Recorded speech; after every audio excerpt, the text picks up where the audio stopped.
అందరికీ శుభోదయం. దుర్గా నవరాత్రుల్లో భాగంగా డే 4 శ్రీ లలిత త్రిపుర సుందరి దేవిని పూజించుకుంటాం.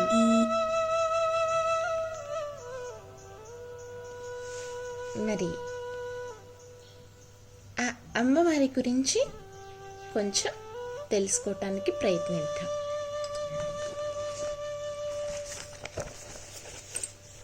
అష్ట ఐశ్వర్యాలను సిద్ధించే లలితా త్రిపుర సుందరి.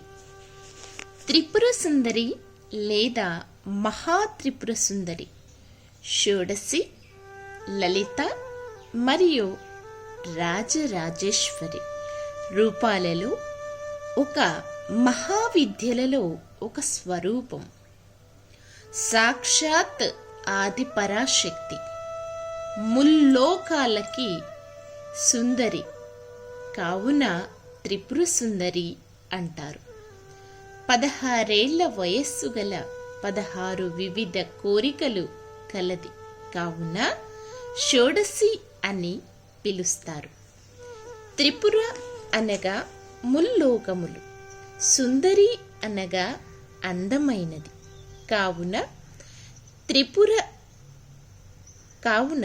సుందరి అంటే ముల్లోకములని పాలించే సుందరి అని అర్థం. అయితే త్రిపుర అనే పదానికి అర్థాలు అనేకం. ఈ దేవతకి ఉన్న 3 వివిధ రూపాల వల్ల కూడా ఈ పేరు వచ్చినదని సిద్ధాంతము కలదు. భాస్కరాచార్యులు రచించిన త్రిపుర ఉపనిషత్తులో ఈ దేవత 3 రూపాలలో ఉంటుంది. స్థూల భౌతికం ధ్యాన శ్లోకాలలో వివరించబడినది బహిర్యాగంతో పూజింపబడుతుంది. సూక్ష్మ సున్నితం మూల మంత్రాలలో వివరించబడినది జపంతో పూజింపబడుతుంది. పర మహోన్నతం అంతర్యాంగ యంత్ర మంత్ర ప్రయోగాలతో పూజింపబడుతుంది. కదంబ వృక్షములు కామిడి చెట్లు వనమందు నివసించునది ముని సముదాయమను కదంబ వృక్షములను వికసింపచేయు అంటే ఆనందింపచేయు మేఘమాలమైనది. పర్వతముల కంటే ఎత్తైన నితంబుగలది. దేవతా స్త్రీలచే సేవింపబడునది. తామరల వంటి కన్నులు కలది. తొలకరి మబ్బు వలె నల్లనైనది. 3 కన్నులు గల పరమేశ్వరుని ఇల్లాలు అగు త్రిపుర సుందరిని గురించి తెలుసుకోవాలంటే మరి ఈ కింద ఇచ్చిన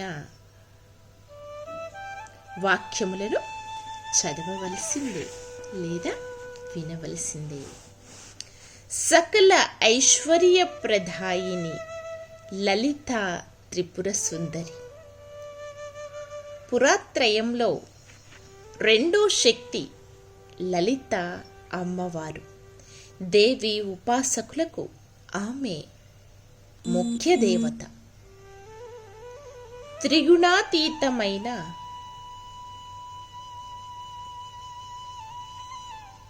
స్వరూపము అమ్మ. పంచదశాక్షరి మహామంత్రాన్ని అధిష్టాన దేవతగా పూజిస్తారు. పంచదశాక్షరి మహామంత్రానికి అధిష్టాన దేవతగా పూజిస్తారు. లలిత మహాత్రిపుర సుందరీ దేవిని. సకల లోకాతీతమైన కోమలత్వం కలిగిన మాతృమూర్తి అమ్మవారు. చెరుకుగడ, విల్లు, పాశాంకుశాలను ధరించిన రూపములో కుడివైపున సరస్వతీదేవి, ఎడమవైపున లక్ష్మీదేవి సేవలు చేస్తూ ఉండగా లలితాదేవి భక్తులను అనుగ్రహిస్తుంది. దారిద్ర్య దుఃఖాలను తొలగించి సకల ఐశ్వర్య అభిష్టాలను అమ్మవారు సిద్ధింపచేస్తుంది. ఈమె శ్రీ విద్యాస్వరూపిణి, సృష్టి స్థితి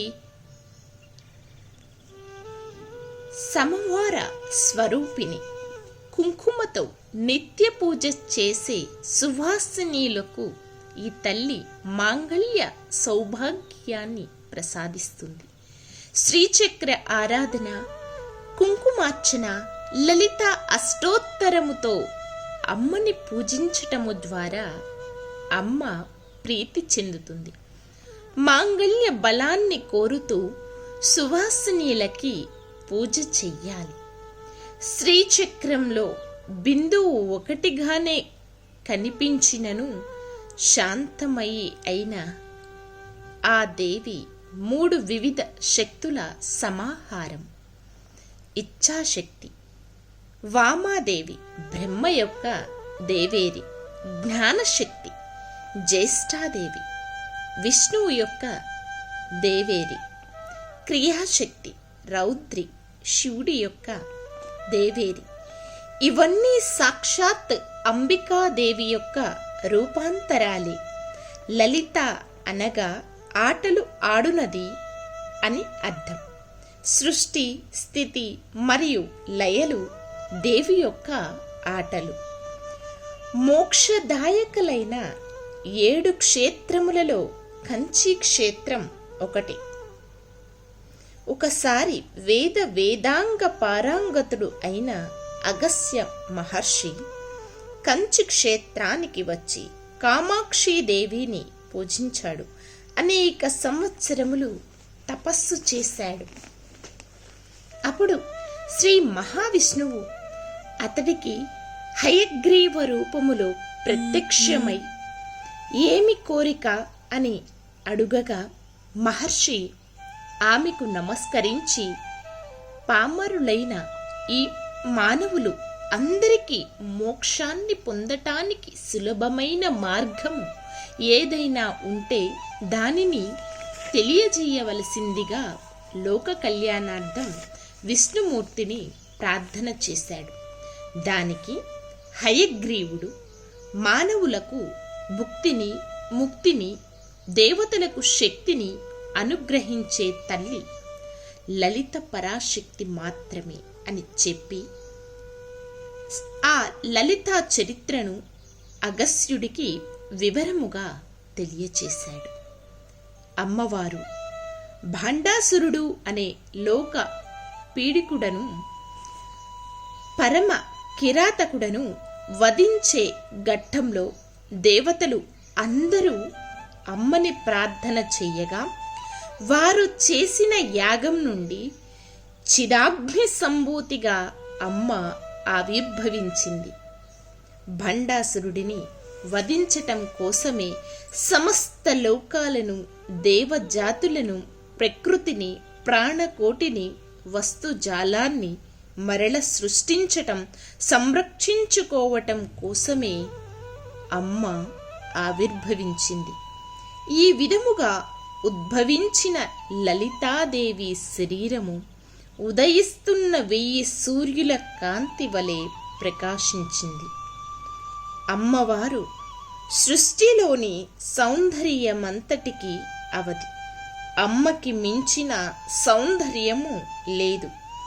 భండాసురుడిని వధించే కార్యములో అద్భుతమైన ఆశ్చర్యకరమైన యుద్ధం చేసిన లలితకు కారాంగుళి నకోత్పన్న నారాయణ దశాకృతి అనే నామము ఏర్పడినది.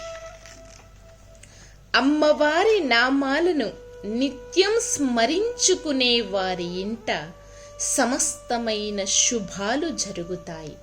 దేవి భాగవతం, లలితోపాఖ్యానం నిత్యం పఠన వలన అమ్మ అనుగ్రహాన్ని పొందుతారు భక్తులు.